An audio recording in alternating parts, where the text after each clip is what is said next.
Okay. Let me know when you're ready. Just say yes. And action. All right. So thanks and welcome for start over. Sorry. All right. Right? You're listening to Robert Martinez, the apartment rock star. Robert is a national award-winning real estate brand influencer and entrepreneur whose company, Rockstar Capital Management, was recognized as the 15th fastest growing company in Houston by the Houston Business Journals. In addition to his 11 100% refinance cash out events, his company has earned 15 city, state, and national apartment association awards. Welcome to another episode of the Apartment Rockstar. As you know, we're all about performance. We're all about getting maximum shareholder value, but we also have another mission in our company, and that's charitable give back. Those of you that follow my story, my bio, knows that we started Rockstar Cares, a charitable part of our company back in 2016, right after my mom was diagnosed with breast cancer. It was a very scary moment for us. I didn't know a whole lot about breast cancer. Luckily, my mom got the treatment that she needed. She went to MD Anderson. She was able to go and survive it.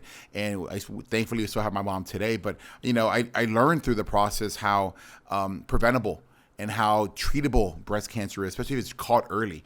And today's episode is going to focus all about our breast cancer walk, which is scheduled for October 12th.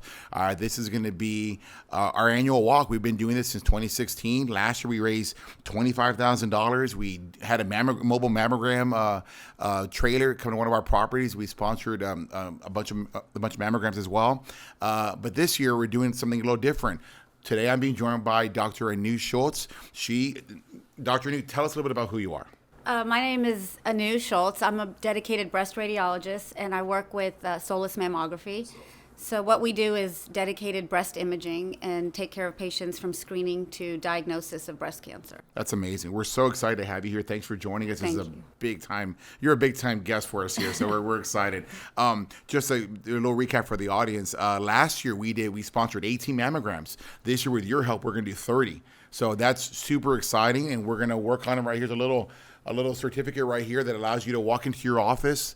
Do you need to schedule an appointment? So with screening mammograms, you can schedule appointments, you can do it online, you can call, but you can also just walk in. You Okay, can just wonderful. walk in, and you don't even have to have an order from your doctor. Wow, that's amazing. Just have the name of your doctor, and so that we know who to send the report to, and then that's all you have to do. We're very excited to be able to partner with you. Last year's mammogram sponsorship was amazing. You know, we had a lot of our residents, right? This is for our residents. And, you know, having that mobile trailer there, I mean, they got to walk up and for many of them was the first time they'd ever sought treatment or a screening. Yeah. And I know at least one person was like, wow, you know, I found something, and I'm really glad that I know about this today. And I think they're able to find the treatment. We had another resident who we helped sponsor with her financial needs. She ended up passing away because she got it very, very late in the process. With my mom, I was very fortunate. She was getting her screenings yearly, and she was able to seek the treatment that she needed. So let's talk a little bit about that, though. I mean, what is it that women need to know about getting a mammogram, or how often it should be? Is there an age when they should start? And what exactly you do when you're trying to help them? Sure. So I think that's great. The voucher that you were talking about is the $99 mammogram, which is the cash price for uninsured patients. So if you have that voucher, Solus offers that. So that's a great opportunity to go in and get your mammogram. The best way to detect breast cancer and to survive breast cancer is early detection, right? So we recommend any woman 40 or older should get a mammogram every year, okay? And it's a real easy procedure. You come in, we take you back to the back. The mammography technician will do 2 views on each breast. They put the breast in mild compression in this view, in this projection, both breasts. And that's it. You get the mammogram, and then you walk out. The radiologist will then read it, and you'll get the report within 24 to 48 hours. Wow. Let's take a step back. What if breast cancer runs in your family? Should they come a little earlier than 40? Well, that's a great question. So it depends on what age the person was diagnosed. So we consider a high-risk person somebody who has a first-degree relative. That would be a mother or a sister with breast cancer. So let's say your mother was diagnosed with breast cancer at age 45. We recommend 10 years prior to the age that the mother was diagnosed. Wow. So you would come at 35. Wow. So if your mother was 40, you'd come at 30. And then if your mother was late, like let's say in her 60s, we'd still recommend 40. So 40 is the age we really harp on. That's crazy. I remember reading in a study last year when I was doing research on it that 1 in 7 women in Houston are diagnosed with breast cancer. Is that a fair statement, fair stat? It is very common. We usually quote 1 in 9, but 1 it in may 9. be 1 in 7. It is just by nature of having breasts, you're at a risk for developing breast cancer. The thing that's important about 40-year-old women, because there's a lot of talk and a lot of confusion. Some people say 50, some people say 40.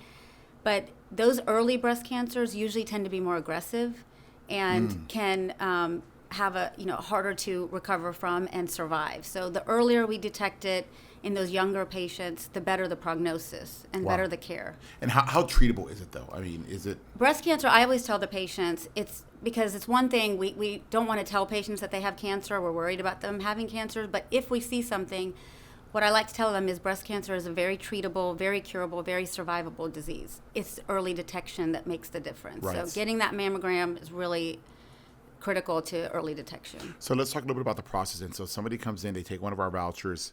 Yes. Walk them through the process. So they'll come in, they'll come into the front desk. They will be greeted by our receptionist, and then they will take the iPads. We have iPads to fill in their forms, their information, if they have a personal history, family history. We get all that information. Then they go back to the dressing area. We have these great lockers and we try to promote a spa-like environment. Right. Oh, nice. It's very relaxed. We want it to be relaxing as this can be. And we really cater to the patient. And then they wait there in the dressing area. Then a technician will call their name. They will go back to the mammography suite, and they will take their pictures. Takes about, I'd say, 15 minutes, 10, 15 minutes. And then they're finished as far as the screening gets done. Some patients want to have a screening with an ultrasound examination. If that's the case, then they will go to ultrasound next. And then usually our radiologists, several of them, like to scan the patient themselves, and then they will talk to the patient too.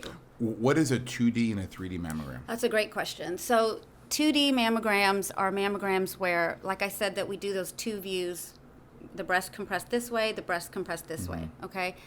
And a 2D mammogram just has those pictures, just the one picture this way and then one picture this way. The 3D actually, and they're required the same way. The patient does not know any difference between the 2D and the 3D. It's taken the same way. But the radiologist, when they're looking at it, the 3D actually pages through the breast. So what happens is sometimes when we take a 3D structure like the breast and make it a 2D structure, tissue can superimpose on itself and mimic a mass. So the 3D helps us page through that area and determine, is that really a mass or is that just tissue that's lumped up on itself?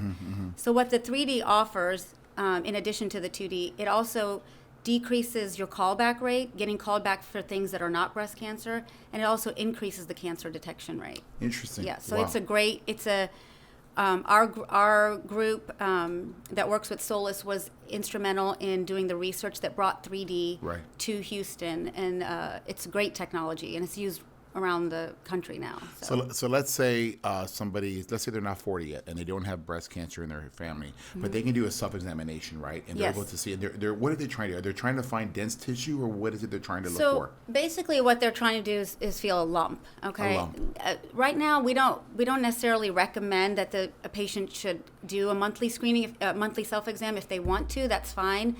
Definitely go see the doctor every year to get a yearly clinical exam by a doctor, and they can also find anything. But we have a lot of patients coming in that feel something just feels different than their Right. normal breast tissue. Breast, by the nature of the breast tissue, is normally lumpy, bumpy. So if you feel something that's different than what you normally are used to, or something that just bothers you, that's when we want you to come in. Okay. It's really not the patient's responsibility to say, is that a cancer or is that different? If it just bothers you. If it bothers you, if yeah, it's you want to come in. Yeah, go to your doctor, have them evaluate it, and then likely they'll send you to us. Okay. And so when they're doing that self-examination, they find the lump. What is the lump? So it can be If, different. if it's a positive result, what is it? It's actually a tumor. It's a tumor. If it's actually a cancer that they're feeling, what happens is there's just been a formation of a mass inside the breast. Sometimes it can feel like a little rock, or it can be like a pea size, and a Oh, patient wow. can feel that small, and then we will see the mammogram and make sure there's nothing there, or if there is a mass, we will go to ultrasound, and we will look with ultrasound too over that Okay. area. if a patient comes in with a lump, even if the mammogram is negative, we still do the ultrasound because the ultrasound helps find things as well. Okay, and suppose it's negative and it's not cancerous. What is it normally then? I mean, So then what happens is it's probably just the normal, like I was telling you, like the normal breast tissue is normally Yes. lumpy bumpy. Right. And sometimes you can feel it. Sometimes changes in hormones can make certain breast tissue feel a little more lumpy than other times of the month. And so when we scan, we just say, oh, that's normal tissue. Or Wow. they can have a cyst, which is a benign, non-cancerous mass. It's just a fluid-filled mass. It's nothing to worry about, but we need to make sure it's not a cancer. okay, so let's fast forward back in the process. Suppose I've gone in, we've had the initial treatment. When would they get the results?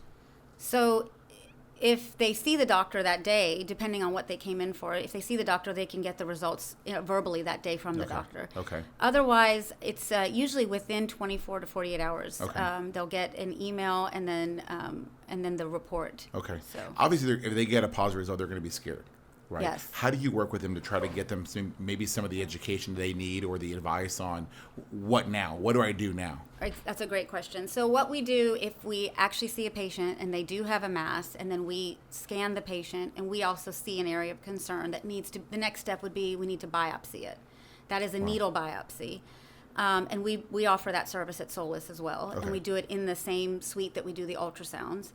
And we will talk the patient through the process. We'll explain to them what we're seeing, what our level of suspicion is, and the recommendation for the biopsy. Right. So you mentioned benign. So there is a good chance, even though if you detect something, that it could be just ordinary, natural, right? I mean, it's benign. Right. And so that's a great question because it can be cancer. It can be nothing, just normal breast tissue. And then the breast also sometimes forms masses that are not cancer, Right. but are benign. Right. Sometimes we still have to biopsy to make sure there's no cancer in there. Okay, good. So I want to go back and take another second because I know these are just different questions that popped up in my head, right? And Sure. I have family members. So if you're a 20-something, Yes. right, but you don't have a history of that, but you still want to get is it okay to still go get yourself a screening just to make yourself feel better? You can. So typically under 30, we don't usually do a mammogram. Oh, okay, good. And Good the to know. reason is because the breast tissue is very dense, and the mammography it's limited in its skill to detect cancer at that age. Okay. Okay, wow. But we will do ultrasound.